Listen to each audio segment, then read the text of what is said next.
Assalamualaikum warahmatullahi wabarakatuh, Bapak dan Ibu sekalian. Kali ini saya ingin berbagi terkait dengan hasil kegiatan pada saat sosialisasi kurikulum yang dilakukan oleh Pokjawas Provinsi, yang kebetulan saya sebagai pemateri. Yang kedua, pada saat itu Zoom-nya ada trouble, dan mungkin Bapak dan Ibu belum mendapatkan perekamannya. Baik, kali ini saya ingin memulai. Bapak dan Ibu, bahwa sebelum kita masuk pada kurikulum 2003, kurikulum Merdeka, terlebih dahulu harus dipahami ada beberapa regulasi yang terkait dengan kurikulum Merdeka. Sebagaimana kita ketahui bahwa setiap terjadi perubahan kurikulum, maka paling tidak ada perubahan yang terkait dengan standar nasional pendidikan. Setidaknya minimal adalah 4 standar. PP 19 yang tahun 2005 tentang standar nasional pendidikan itu sudah dirubah menjadi PP nomor 57 tahun 2021 tentang standar nasional pendidikan. Nah, pada kurikulum standar nasional pendidikan PP 57 kemudian ada perubahan. Nah, perubahannya adalah menyangkut tentang PP nomor 4 tahun 2002, perubahan PP nomor 57 tahun 2022, masih terkait dengan tentang standar nasional pendidikan. Berikutnya adalah sesuai dengan tadi yang saya sampaikan bahwa kurikulum berubah, secara otomatis minimal 4 standar berubah. Pertama adalah standar kompetensi lulusan. Nah, standar kompetensi lulusan itu dirubah menjadi Permendikbudristek nomor 5 tahun 2022. Kemudian standar isi nomor 7 tahun 2022. Standar prosesnya nomor 16 tahun 2022. Sedangkan standar penilaiannya nomor 21 tahun 2022. Kemudian Permendikbudristek nomor 56 tahun 2022. Ini menyangkut tentang pedoman penerapan kurikulum dalam rangka pemulihan pembelajaran. Kemudian keputusan Kepala Badan Standar Nasional Standar Kurikulum dan Asesmen Pendidikan. Dulu namanya Badan Standar Nasional Pendidikan, sekarang namanya adalah Badan Standar Kurikulum dan Asesmen Pendidikan, disingkat BESKAP. Nomor 088 tentang capaian pembelajaran. Nah, ini revisinya yang terbaru adalah nomor 033 tentang capaian pembelajaran pada pendidikan PAUD, kemudian SD, MI, SMP, MTS, dan SMA, MA, SK. Kemudian nomor 10 adalah keputusan BESKAP, juga sama. Ada di situ dijelaskan terkait dengan elemen dan sub-elemen profil pelajar Pancasila pada kurikulum Merdeka. Nah, bagi Kementerian Agama sendiri sudah mengeluarkan KMA nomor 347 tahun 2022, yaitu terkait tentang pedoman implementasi kurikulum Merdeka pada madrasah. Sedangkan capaian pembelajaran yang untuk mata pelajaran PAI dan Bahasa Arab itu adalah pada yang terkait dengan SK Dirjen nomor 3211, capaian pembelajaran PAI dan Bahasa Arab pada madrasah. Baik, kita mulai. Bapak dan Ibu sekalian, perlu dipahami bahwa terkait dengan kurikulum Merdeka itu melalui sebuah proses kajian. Jadi pada masa pra-pandemi, kita menggunakan kurikulum 2013. Kemudian masa pandemi tahun 2020, 2021, kurikulum 2013 diterapkan dan sekaligus juga kurikulum darurat. Kurikulum darurat itu sendiri adalah kurikulum 2013 yang disederhanakan. Kemudian pada masa pandemi 2001-2022, itu kurikulum 2013, madrasah atau satuan pendidikan menerapkan kurikulum 2013, sekaligus kurikulum Merdeka darurat juga bisa, dan kurikulum prototipe, tapi masih pada program sekolah penggerak. Dulu namanya, sebelum kurikulum Merdeka, itu namanya adalah kurikulum prototipe. Nah, pada pemulihan pembelajaran yang tahun 2022-2024, itu kurikulum 2013, kurikulum darurat, dan kurikulum prototipe sebagai opsi. Jadi sekali lagi penerapan kurikulum kurikulum Merdeka itu sebagai opsi. Jadi sebagai opsi itu hanya sebagai sebuah tawaran bagi semua satuan pendidikan. Nah, nanti akan berlaku piloting madrasah-madrasah atau sekolah-sekolah mana saja yang akan siap untuk mengimplementasikan yang terkait dengan kurikulum Merdeka itu. Jadi tidak semua kurikulum Merdeka itu diterapkan di semua satuan pendidikan.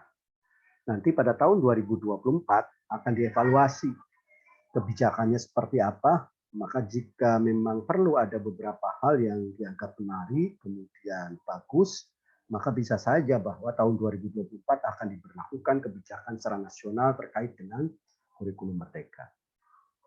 Nah, pola pelaksanaan di tahun 2022 sekarang ini ada beberapa model. Yang pertama adalah di tahun 2021, kurikulum Merdeka itu hanya diterapkan di 2.500 sekolah penggerak dan 901 SMK sebagai program penggerak itu, SMK-PK. Tahun 2022, semua sekolah bisa memilih tahun sekarang ini. Dia boleh menggunakan kurikulum 2013, boleh juga kurikulum darurat, dan boleh juga menggunakan kurikulum Merdeka itu sebagai opsi atau tawaran. Jadi sekali lagi hanya sebagai sebuah opsi, bukan merupakan sebagai sesuatu yang paksaan, sehingga nanti akan terjadi yang disebut dengan piloting atau pilot project. Nah, tahun 2024 nanti ada kebijakan nasional untuk mengkaji kurikulum tersebut. Nah, ada beberapa tahapan adopsi penerapan kurikulum Merdeka yang ingin saya sampaikan. Jadi ada satuan pendidikan pada tahun pertama itu, dia sekaligus melakukan pelatihan buat guru-gurunya. Jadi tahun pertama dia melakukan pelatihan terhadap guru-gurunya, baru kemudian tahun kedua, berarti tahun 2023, kemudian baru bisa menerapkan kurikulum Merdeka itu. Ada model adopsi yang kedua, yaitu di tahun pertama gurunya itu SDM-nya dilatih, sekaligus juga dia melakukan penerapan dengan kompleksitas yang terbatas. Artinya dengan kompleksitas dasar, kompleksitas sederhana. Apa sih yang dimaksud dengan kompleksitas dasar, sederhana, dan seterusnya? Nanti saya jelaskan. Yang kedua, bisa saja sekolah atau madrasah itu melakukan sebuah pilihan pada tahun 2022 ini, dia melaksanakan kegiatan pelatihan terhadap guru, dan sekaligus pada tahun itu juga dia melakukan sebagai implementasi, tetapi dengan kompleksitas yang sedang. Berbeda, kalau tadi kan kompleksitas dasar atau sederhana, berikutnya adalah kompleksitas yang sedang. Kemudian berikutnya penerapan tahun pertama itu hanya diberlakukan untuk MI atau SD itu di kelas 1 dan kelas 4. Sedangkan di SMP atau di MTS itu diberlakukan di kelas 7 dan di aliyah, tingkat aliyah itu diberlakukan di kelas 10. Baik, sebagaimana tadi yang sudah saya jelaskan, apa sih yang dimaksud dengan kompleksitas adopsi kurikulum Merdeka itu?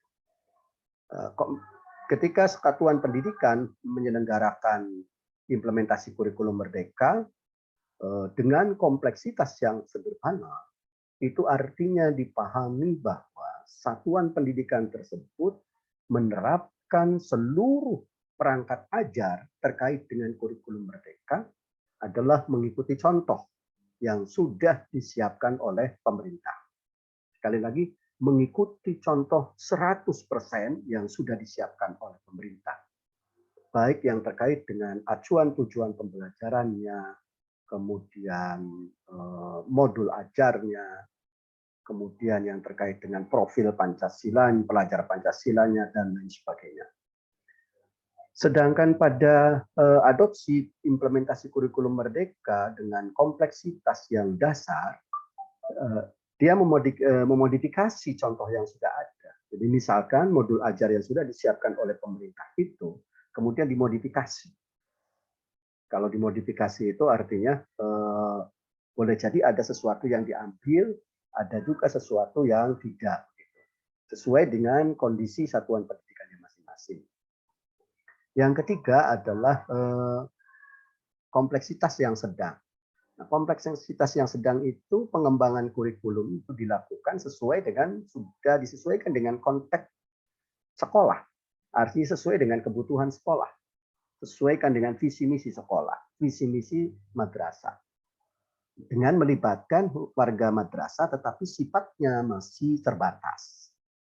Nah, kalau dengan kompleksitas yang tinggi, kurikulum itu dikembangkan secara mandiri, melibatkan warga madrasah, tapi dengan masyarakat yang secara luas. Nah, itu tahapan-tahapannya. Nah, pada tahun 2022 ini, ketika piloting, terserah bagi satuan pendidikan.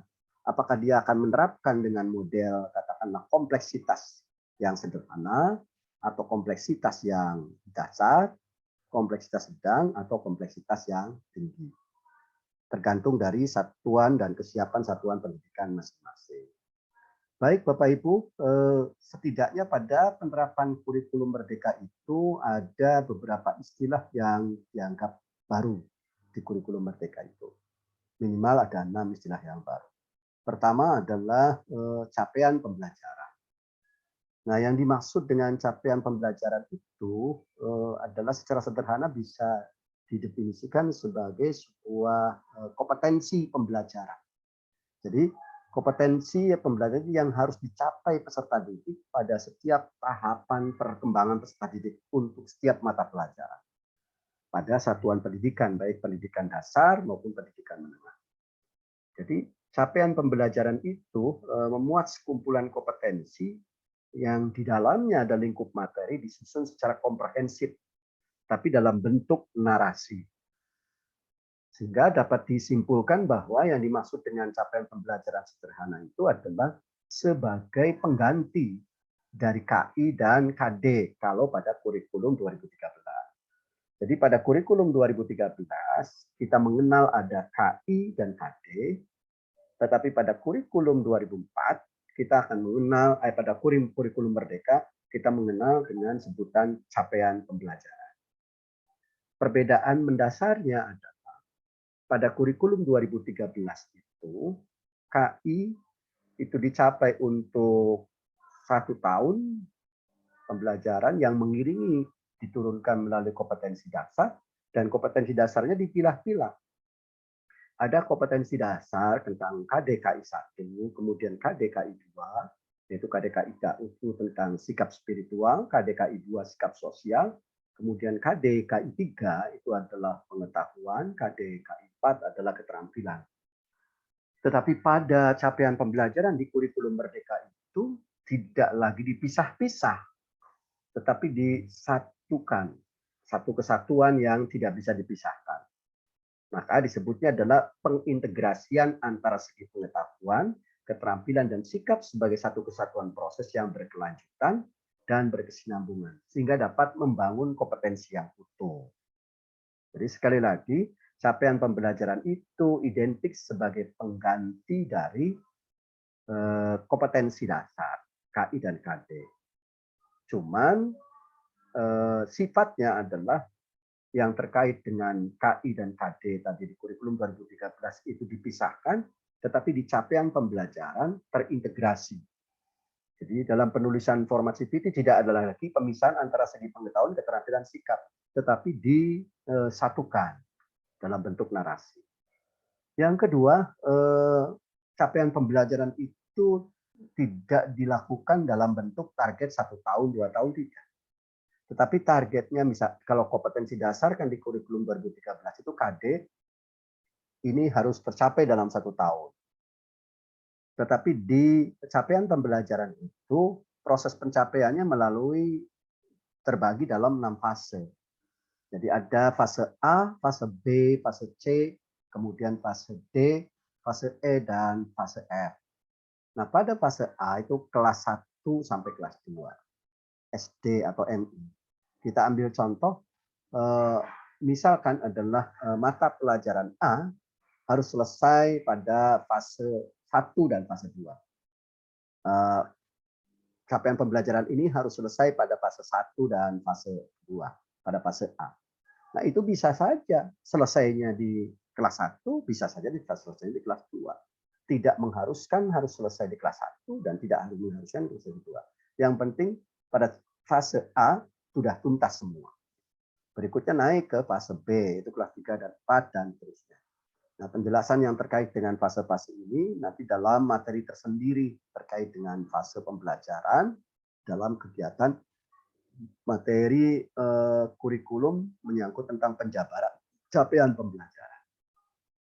Yang berikutnya adalah ada istilah alur tujuan pembelajaran. Nah, alur tujuan pembelajaran itu menganalisis capaian pembelajaran. Jadi capaian pembelajaran yang sudah disiapkan oleh pemerintah itu oleh satuan pendidikan melalui guru itu dianalisis. Nah, ketika dianalisis untuk melahirkan capaian pembelajaran tersebut akan melahirkan yang disebut dengan alur tujuan pembelajaran. Jadi alur tujuan pembelajaran itu adalah rangkaian tujuan pembelajaran yang tersusun secara sistematis dan logis. Nah, menurut urutan pembelajaran dari sejak awal, ada menurut urutannya dari awal sampai akhir satu fase. Jadi alur tujuan pembelajaran ini memiliki fungsi yang sama dengan istilah kurikulum 2013 disebutnya adalah silabus. Jadi kalau di kurikulum 2013 disebutnya adalah silabus, di kurikulum Merdeka kita sebut dengan alur tujuan pembelajaran. Secara umum operasional terkait dengan komponen tujuan, alur tujuan pembelajaran itu dapat memuat 3 aspek. Pertama adalah menyangkut aspek kompetensi, yang kedua aspek konten, yang ketiga adalah aspek variasi. Nah, apa itu aspek kompetensi, kemudian konten, dan variasi nanti dijelaskan pada video berikutnya. Itu alur tujuan pembelajaran. Yang berikutnya istilah yang ketiga disebut dengan modul ajar. Nah, modul ajar ini adalah dikenal dengan RPP+. Jadi kalau di kurikulum 2013 kita menyebutnya adalah RPP, nah pada kurikulum Merdeka itu namanya adalah modul ajar. Kenapa disebut RPP+? Karena di dalam modul ajar itu lebih detail jika dibandingkan dengan RPP pada kurikulum 2013. Jadi kalau kita definisikan ini sebagai pengganti RPP di kurikulum 2013, jadi seperti RPP yang biasa, hanya plusnya banyak beberapa aspek yang lebih detail. Dilengkapi dengan materi pembelajaran, di dalamnya ada lembar aktivitas siswa, kemudian ada asesmen untuk mencetak apakah tujuan pembelajaran itu dicapai siswa. Intinya memiliki komponen yang lebih lengkap jika dibandingkan dengan RPP. Nah, terdapat 2 macam modul ajar pada kurikulum 2022 atau kurikulum Merdeka ini, yaitu modul mata pelajaran umum yang diwajibkan kepada setiap guru, artinya setiap mapel itu memiliki modul ajar yang berbeda-beda. Jadi mapel IPA, mapel IPS, mapel matematik memiliki modul ajar yang berbeda-beda. Atau sama kita sebut bahwa setiap mata pelajaran memiliki RPP plus yang berbeda-beda. Kemudian modul ajar yang berikutnya, tadi modul ajar terdapat pada modul ajar untuk mata pelajaran umum, itu semua guru. Sedangkan berikutnya adalah modul ajar yang bersifat khusus, yaitu proyek terkait dengan profil pelajar Pancasila. Nah, ini bedanya. Jadi di kita, di kurikulum Merdeka itu ada modul ajar yang untuk mata pelajaran, ada modul pelajar untuk proyek profil pelajar Pancasila. Tetapi untuk madrasah sesuai dengan KMA 347 itu bahwa untuk pelajar di madrasah profilnya itu berbeda, bukan hanya profil pelajar Pancasila, tapi ditambah dengan profil pelajar rahmatan lil alamin. Jadi ada 2, ada profil pelajar Pancasila, ada profil pelajar rahmatan lil alamin. Itu yang terkait dengan modul ajar. Jadi modul ajar setiap mata pelajaran 2. Nah, apakah pemerintah menyiapkan modul ajar untuk mata pelajaran umum? Itu pemerintah sudah, semua ada. contoh-contoh modul ajar dari mulai pelajaran pelajaran bahasa Inggris, bahasa Indonesia, IPA, IPS, dan seterusnya. Kalau untuk modul ajar pada mata pelajaran PAI dan bahasa Arab, sekarang regulasinya sedang digodok, dibuat contoh-contohnya.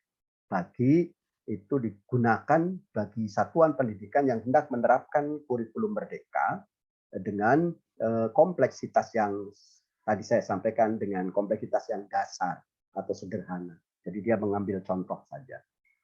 Dikhawatirkan di tahun-tahun pertama itu guru bingung bagaimana cara membuat modul ajar, nanti disiapkan modul ajarnya yang sudah ada. Kita bisa browsing di internet. Yang berikutnya komponen model ajar yang perlu diketahui ini yang disebut sebagai RPP Plus. Ada 3 komponen besar. Pertama ada informasi umum, yang kedua adalah komponen inti, yang ketiga adalah lampiran. Nah, pada informasi umum itu terdiri atas identitas modul, kemudian kompetensi awal yang akan dicapai apa, kemudian profil pelajar Pancasila, terus sarana dan prasarana, target peserta didik, model pembelajaran. Nah, bagaimana penjelasannya terkait dengan modul ajar ini? Tentu nanti pada materi khusus terkait dengan video yang akan saya jelaskan, membahas khusus tentang komponen modul ajar.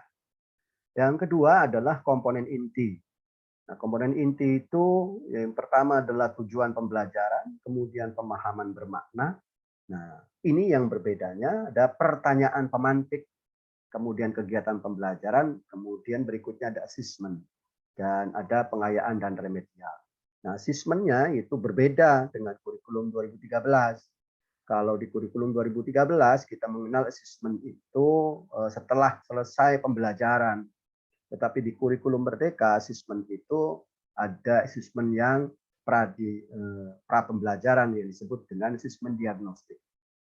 Jadi bagaimana konsep asesmen diagnostik itu nanti pada video berikutnya. Prinsipnya adalah bahwa sebelum proses pembelajaran itu dimulai, ada asesmen diagnostik untuk mendiagnosa apa sebetulnya kebutuhan-kebutuhan siswa, kelebihan-kelebihan, kelemahannya terkait dengan materi yang akan disampaikan. Kemudian yang ketiga adalah lampiran. Di modul ajar itu adalah lembar kerja peserta didik, kemudian bahan bacaan, guru dan peserta didik, kemudian glosarium dan daftar pustaka. Nah, ini glosarium yang berbeda dengan RPP sebelumnya, makanya disebut dengan RPP Plus. Glosarium itu istilah-istilah yang terdapat pada modul ajar, istilah-istilah asing, kemudian diberi penjelasan supaya paham. Lengkapnya ketika kita hendak mempelajari modul ajar, tentu kita ambil contoh modul ajar yang sudah dikeluarkan oleh Kementerian Pendidikan dan Kebudayaan atau Badan Standar Nasional. Itu bisa di-download, kemudian kita baca, kita bisa belajar. Berikutnya adalah profil pelajar Pancasila. Ini yang berbeda pada kurikulum Merdeka. Tadi sudah saya sampaikan, nah profil pelajar Pancasila itu adalah profil lulusan yang bertujuan untuk menunjukkan karakter dan kompetensi yang diharapkan atau diraih untuk menguatkan nilai-nilai luhur Pancasila pada peserta didik. Nah, apa bedanya dengan kurikulum 2013?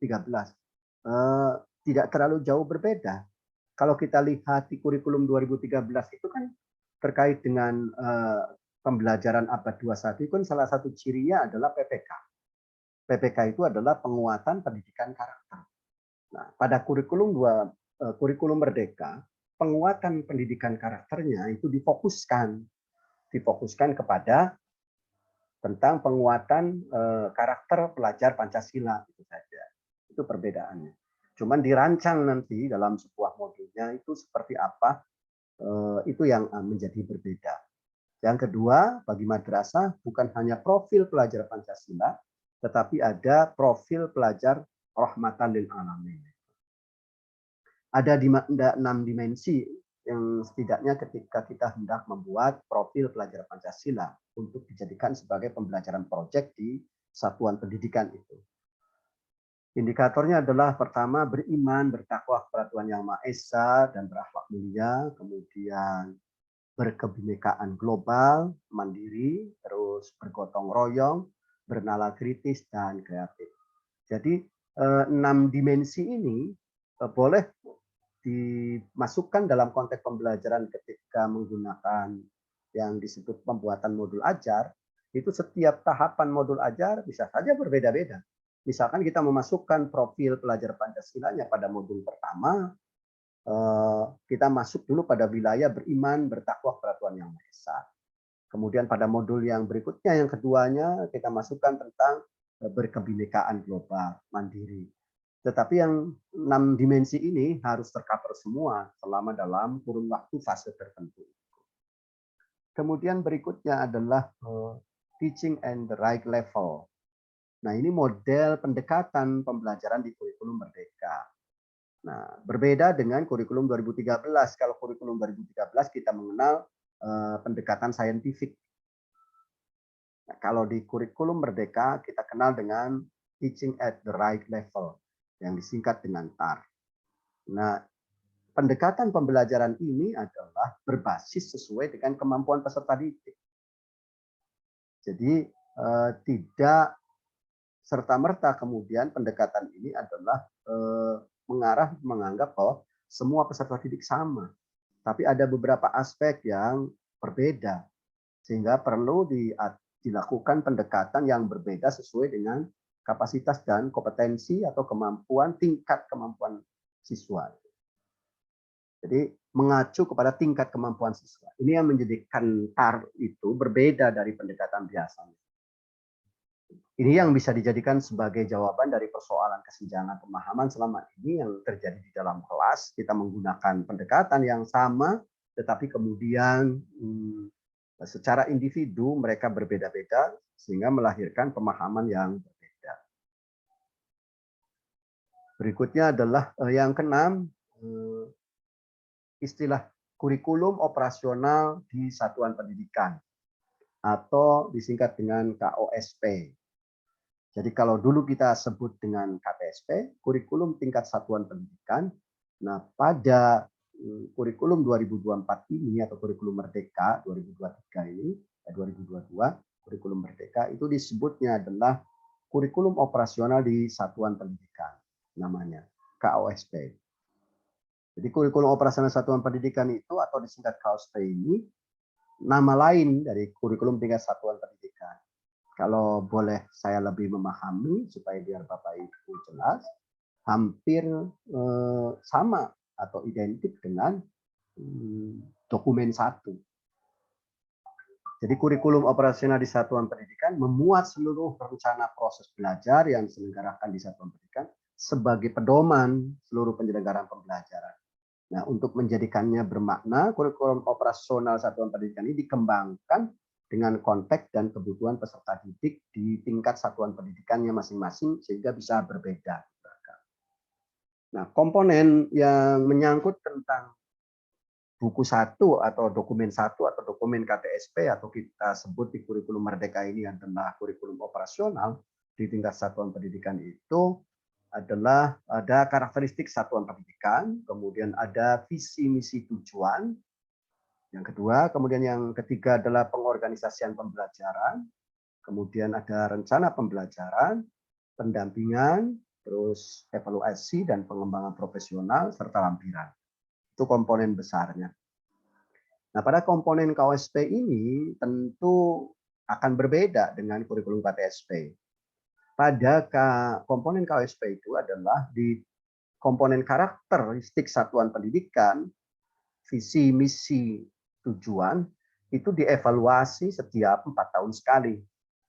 Tetapi pada komponen lainnya terkait dengan pengorganisasian pembelajaran, rencana pembelajaran, pendampingan, dan seterusnya, itu akan dievaluasi setiap tahun. Nah, itu perbedaannya. Jadi kalau komponen karakteristik satuan pendidikan, visi, misi, dan tujuan itu dievaluasi setiap 4 tahun sekali.